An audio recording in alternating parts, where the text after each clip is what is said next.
శ్మశానంలో కట్టెలు మిగిలిపోయినాయి. బజార్లో తెచ్చి అమ్ముకోవచ్చు, ఎస్పాట్లు కొంటారు.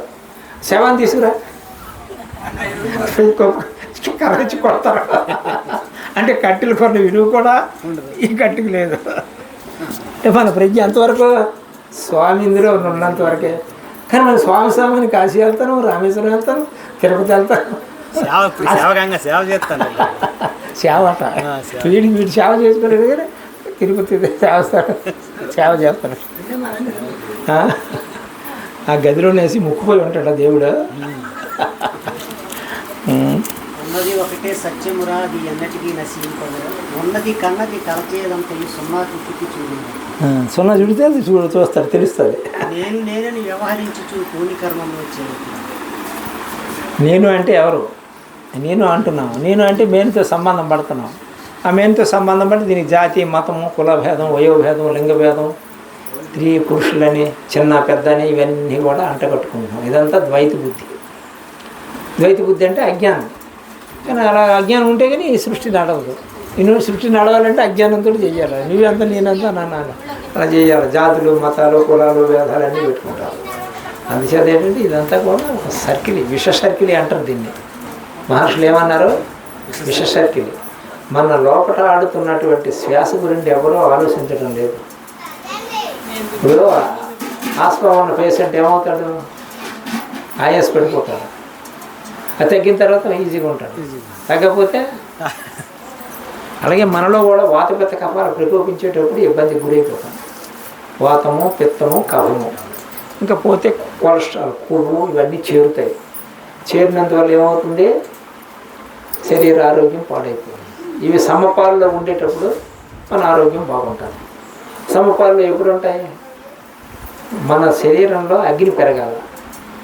యోగాగ్ని దగ్ధ కర్మలు తమాహుతం పండితం భుగా అన్నారు. భగవద్గీతలో స్వామి ఏం చెప్పారు? యోగం అన్నటువంటి అగ్నిని రగిల్చి మనలోనే ఉన్నటువంటి త్రిదోషాలను పోగొట్టుకొని పండితులు అంటున్నారు. పండితులు అంటే ఎవరు? వేద పండితులు. వేద పండితులు అంటే చదువుకొని, వేదాలు చదువుకున్న విషయాన్ని నేర్పుతుంటారు, నేర్చుకుంటుంటారు, చదువుకుంటుంటారు. వాళ్ళు వేద పండితులు. వీళ్ళు బ్రహ్మజ్ఞానులు. పండితులన్నీ ఎలాగవుతారు మరి? యోగాగ్ని దగ్ధ కర్మలు. యోగం అన్నటువంటి అగ్ని చేత కర్మలు దగ్ధమైపోతాయి. కర్మలు అంటే ఏమిటి? సంకల్పాలు, కోరికలు తగ్గిపోతాయి. తమాహుతం పండితం భూత. తమస్సు అంటే అజ్ఞానం పోతుంది. పండితులు అవుతారు, బుద్ధులు అవుతారట. ఎలాగవుతారు? మీరు చదువుకోలేదు. పండిత సమదర్శన అన్నారు. పండితుడు అంటే ఎవరంటే పాండరం శుక్లక్షోణితాలు ఉంటాయి. స్త్రీ బీజం ఉంటుంది, పురుష బీజం ఉంటుంది. ఇక్కడ శుక్లం ఉంటుంది, ఇక్కడ శోణితం ఉంటుంది. కొండపైకి దేంతో నడిచి వచ్చాం మనం? శృంగారకోట నుండి. మళ్ళీ కిందికి పోవాలంటే అలాగే ఏ జీవుడైతే ఈ శుక్రం నుండి క్షోణితాన్ని ఇక్కడ తీసుకొచ్చాడు స్వామి. క్షోణితం అంటే స్త్రీ బీజం. స్త్రీలలోనూ ఉంటుంది స్త్రీ బీజము, పురుషుల్లోనూ ఉంటుంది. అలాగే స్త్రీకి పురుష బీజం, స్త్రీ బీజం రెండు ఉంటాయి. పురుష బీజం అంటే ఇక్కడ శుక్రం ఉంటుంది. భృగోరు మధ్య శక్తిస్థానం స్థితం శుక్రం. ఇక్కడ పురుష బీజం ఉంటుంది. హృదయస్థానే దివాహార స్థితం రజహ, ఇక్కడ రజస్సు ఉంటుంది. ఈ స్త్రీ బీజం దేని ద్వారా వచ్చింది? కొండ దగ్గర నుండి కాలుతో నడిచి వచ్చావు. మళ్ళీ వెళ్ళాలంటే కాలుతోటి వెళ్ళాలా?